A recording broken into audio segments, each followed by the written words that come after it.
Ay, napansin ko sa mga nag-enroll sa LTA na madalas matagal na mag-trade, like inaabot na ng 5 years. Pero ang pinaka nagiging ultimate concern nila is hindi pa rin sila profitable kahit ang tagal nila and meron na silang effective strategy. Hindi dahil pangit yung strategy nila. But based from what I have observed is more like dahil wala silang trading journal. Kasi, sakit ka rin to eh. Alam ko naman ginagawa ko eh. So, bakit pa ako mag-journal? Guys, hindi totoo yan. Kasi after ng trade, makakalimutan mo na bakit ka pumasok doon. Hindi mo na maalala kung planado ba yun o FOMO lang. Kasi sometimes parang kasalanan pa ng market na tatalo tayo eh. Kasi pag may journal ka, walang daya. Nakikita mo kung disiplinado ka ba, sumunod ka ba sa rules, o naging emotional ka doon sa trades mo. Kaya paulit-ulit ka na susunog dahil di mo chine-check yung sarili mo eh. Ito mga common scenario, sabihin mo na, last na to, or bawi na lang, or sayang, konti na lang eh. Kaya most of the time, yun yung dahilan bakit tayo nag-overtrading, bakit tayo nagre-revenge trading, and bakit tayo nasusunugan ng accounts. Kasi yung trading journal mo, yun yung kumbaga salamin mo. Parang oo, masakit tignan. Pero wala eh, kailangan eh. And syempre, hindi lahat ng strategy bagay sa'yo. May strategy na panalo, merong iba talo. Bakit? Kasi iba yung timing or oras na active ka. Iba rin yung emotional tolerance mo. Iba rin yung risk appetite mo. So, sa journal mo lahat yung makikita. Anong session ka profitable? Saang setup ka consistent? And ilang trades ba dapat per day? Anong asset yung kailangan mo iwasan? Ano dapat yung maximum profit mo lang or maximum loss mo? Ano bang bagay sa'yo? Scalping ka ba intraday or swing or position? Or kailan ka ba dapat hindi nagtitrade? Kapag may mga news ba? Or kapag Friday ba? Or pag Monday pa, pag open na market? Sa journal mo lahat yung makikita. Kasi kapag hindi ka nagjo-journal, mas nagiging emotional ka sa mga losses mo. Kasi wala kang proseso eh. Pag wala kang journal, galit ka pag natalo ka. Tapos sobrang euphoric mo naman pag panalo ka. Pero kapag may journal ka, pag talo, data yan. Kapag panalo, confirmation yan. Ganon. Kumbaga mas kalmado ka, mas professional, di ba? Kasi sa totoo lang sa trading, hindi ka naman bigla-bigla magiging disiplinado. Meron akong mga nakakausap na estudyante na, yes, disiplinado sila sa buhay nila. Like, sa mga day-to-day na ginagawa nila, disiplinado sila. Most especially sa mga trabaho nila. Pero pagdating nila sa trading, doon nila marirealize sa, hala, ano nangyari sa akin? Bakit parang di na ako disiplinado? Pero guys, kapag nagjo-journal ka, pag alam mong isusulat mo yung mga trades mo, mas mag-iisip ka bago ka diyan pumasok. Mas nirerespeto mo yung stop loss mo kasi syempre ayaw mo malagay diyan sa journal mo na, dinisrespect ko na naman yung stop loss ko. Dinisregard ko na naman yung stop loss ko. Minove ko na naman yung SL ko. Hindi na naman ako nag-cut loss. Nag-overtrade na naman ako. So parang syempre ayaw mo nang maisulat yan sa journal mo kasi alam mong mali na nga eh. So kumbaga mas magiging onti yung medyo kalokohan na gagawin mo sa mga trades mo. Kasi alam mong ayaw mong mag-journal ng pangit. Kaya pinaka-bottom line dito is, kung di ka nagjo-journal, hindi ka nag improve. Nagsusugal ka lang. So always remember na hindi mo kailangan ng bagong strategy kasi napapansin ko, karamihan sa mga nagtitrade is kapag hindi sila profitable, they jump from one strategy to another strategy. All you have to do is just be honest with yourself. Kung gusto mo talaga ng consistency, trading journal is the key. So kami sa LTA, meron kaming ginagamit na notebook. Ayan. Sa mga estudyante namin na mahilig mag-notebook. Kasi I know for a fact na yung iba ayaw mag-Excel, ayaw ng sa computer or sa cellphone. Gusto nila yung nagsusulat talaga sila, like literal may sinusulat. Kasi I used to be like that. So ito yung laman ng trading journal namin. Ayan. Ayan, meron siyang risk tolerance exam. Ayan. Para ma-assess mo kung ano risk tolerance mo.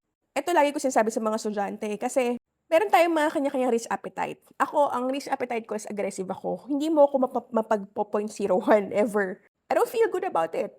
I'm not comfortable in 0.01. And I'm not also comfortable in using 3 lots, 4 lots, 5 lots. If I gain $1, $2, I'm not happy. If I lose $2,000 in a day, $3,000 in a day, $5,000 in a day, I'm not happy as well. So, ang pinaka-comfortable na lot size ako is to use 0.5 to 0.8 lot. With that level of lot size, ang kailangan kong kapital is at least $20,000 for me to trade comfortably. So, binago ko ba yung risk appetite ko? Hindi siya nabago. Aggressive pa rin ako. Ang in-adjust ko is yung capital exposure ko. So, right now, you need to assess exactly ano ba yung risk appetite mo? Ano ba yung risk tolerance mo? Kasi hindi ibig sabihin na nag-0.01 ka, disiplinado ka na. Baka kulang ka lang sa clarity. Meron kasing mga iba na ang ginagawa nila is, lagay sila ng lagay ng $100, $100, $100. Pag nasunog, added na naman $100. When in fact, nila na-assess na, ay, yung risk tolerance ko pala is aggressive, hindi pala ako pa conservative. Kung aggressive ka, huwag kang lalagay ng $100 kasi Ang $100 dapat naka-0.01 ka lang diyan o naka-cent account ka lang diyan. So, kung hindi mo afford yung risk appetite mo, 'wag mong pilitin. Puwede kang mag-USD Cent or you have to make a way na medyo babaan yung risk appetite mo to moderate risk taker. That is why dito sa ating dito, ayan, dito sa ating journal, meron nakalagay dito na risk tolerance kasi you have to have clarity kung ano ba ang risk tolerance mo, kung ano ba risk appetite mo. Ayan, meron din tayo diyang ayan, i-scorean mo yung sarili mo para malaman mo yung result kung anong risk appetite mo. And then ano yung trading style mo, trading session, anong instrument, ano yung mga preferred indicators mo, trading strategy mo, yan, nandiyan lahat. So, lalagay mo rin dito ano yung mga trading rules mo, magkano yung initial capital mo, magkano yung profit mo for the next 90 days. So, ginagamit ito ng mga students natin. Trading declaration, ayan, may instruction tayo. So, susulat mo dito yung summary, syempre. Tapos, nalagay mo dyan, kaya day 1, okay, ano nilagay mo? Ano ginawa mo sa trade na yon? Ano mga trades mo? Ayan. So, basically, gan siya, may mga set of questions na nasasagutan mo para doon sa reflection mo. So, yan, ito yung ginagamit ng mga students natin. So, right now, alam ko naman na meron din mga tamad magsulat, ayaw magsulat. So, right now, nagpagawa naman ako ng trading journal natin wherein meron na siyang analytics. Ayan, sobrang favorite ko. Alam niyo kasi ako, user ako ng Tradezella. However, kasi medyo ang mahal ng Tradezella tapos hindi ko naman na-utilize lahat ng mga tools doon na hindi ko naman kailangan. So, ang dami kasi actually maraming mga feature sa Tradezella na hindi ko nagagamit. Ang gusto ko lang talaga doon monitoring, syempre yung journal. So ngayon meron na si Legendary Trading Academy na ilo-launch very, very, very, very soon na trading journal. Pwede rin magamit kahit hindi kayo estudyante ng LTE, kung gusto niyo gamitin to, pwede niyo gamitin. So ayan siya guys, meron tayo dito, ito, sinink ko yung isa kong account and mapapansin nyo, ayan, meron tayo ditong 1,909 trades. And ang win rate daw natin is 67%, 0.36. So, meron tayong gross profit and loss na nasa $61,000.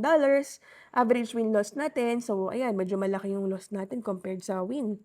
And profit factor natin, ayan, medyo pantay lang, 'di ba? Kasi kung mapapansin niyo 67%. So ang goal ko this year dapat maging 70+% na tong win rate natin kahit papaano.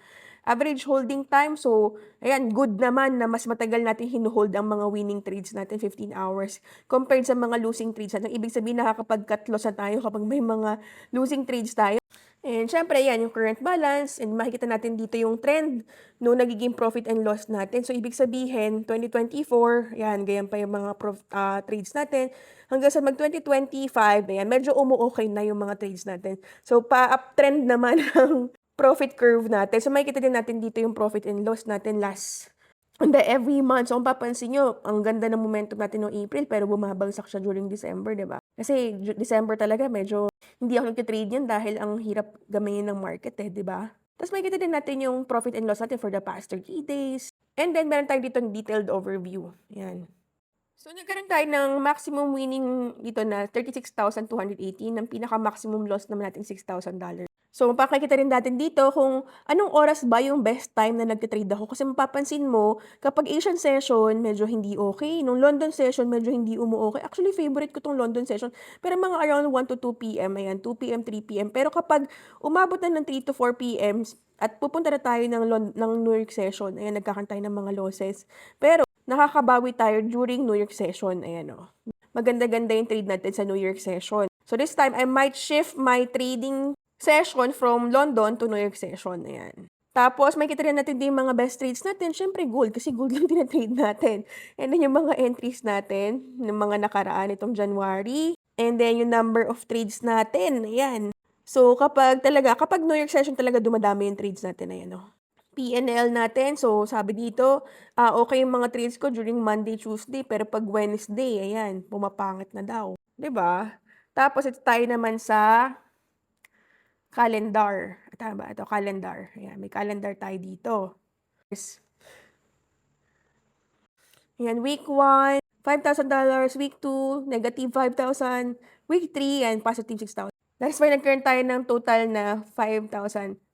Kaya makikita nyo rin dito kung anong araw ba yung malaki yung loss ko. Anong Monday? Okay, laki pala ng loss ko nun. Pero at least kumikita naman ng mga sumunod na araw. Tapos, pwede nyo itagal dito yung mga nakaraan na buwan. Kunwari, gusto nyo makita yung October. October, okay pala yung performance ko, naka $15,000 pala ako, pero may pangat akong trades, which is 2 araw. So, ngayon itong 2 days na 'to na ang laki ng loss natin kasi yung week na yun naka $16 tayo. Pero at least itong week na 'to medyo positive pa tayo. So, ngayon kung babalikan natin 'to, i-click lang natin 'yan and makikita niyo ayan yung trade natin for that specific day. So, ibig sabihin, ito yung naging trade natin na may loss na medyo malaki-laki, itong long position natin which is nag-buy tayo. So, ngayon puwede natin isulat dito, 'yan puwede natin ilagay diyan, ano ba yung mga naging talo ko diyan, ano ba yung masusulat ko lang diyan, yung mga na-feel ko, ano ba yung mali ko dun sa trade na yun, ganyan, and ano yung exactly gusto mong i-note for that specific trade, bakit siya nagkaroon ng gano'ng loss. And right now puwede mo rin siyang i-click, say for example, i-click mo 'tong $1,025 na loss. Yan. Ito yung loss natin, in-entry daw natin at 0.3 lot. Tapos nag-entry tayo at 4,209, nag-exit tayo sa 4,175. And then ngayon, puwede natin i-check dito sa execution. Okay, so dito sa execution makikita ninyo sa chart kung kailan natin siya in-execute. So, tayo sa 1 hour time frame. So, ngayon makikita niyo ito 'yan, ito yung trade natin na 'yan, 'di ba? So, sablay talaga 'yan kasi bakit tayo nag-sell? Ayan, nakita niyo naman yung trend, umakyat siya. So, nagko-consolidate siya, nagko-consolidate right now yung market diyan. So, hindi ako nakapag-antay ng breakout, nag-entry ako agad nang walang confirmation during the time ng breakout kasi dapat ang entry ko diyan was during the time na nagkaroon dito ng breakout. Pag break nitong consolidation nito, dapat diyan ako nag-entry ng long position. That is why nagkaroon tayo ng loss diyan. So, puwede niyong lagyan ng mga tags 'yan. Say for example, ito.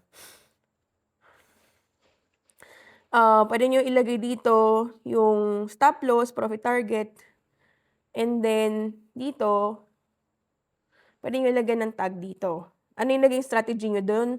Puwede niyong mamili kung nagkaroon ba ng trend reversal. Ako ang inaantay ko dito breakout, 'yan breakout.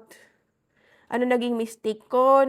Poor timing, ayan, poor timing, 'yan, 'di ba? Trading type, hindi ko nalagyan 'to. So, ayun, puwede niyo lagyan kung ano ba naging emosyon niyo diyan. Kunwari ito, my emotion ay nawala, sorry. Ayan, my emotion during that time is siguro overconfidence, ayan. Gano'n siya guys, 'di ba? So, nandiyan na lahat 'yun. Puwede kayong mag-request ng review sa mga mentors din natin, ayan, may request review diyan, pero may bayad. Ayan. So, gano'n siya guys, 'di ba? So, at least yung trading journal niyo mas madali yun na nagagawa, 'di ba? So, ayun, kung gusto niyo rin maka-access nitong journal na 'to, lalagay ko siya sa comment section kung saan kayo puwedeng mag-register.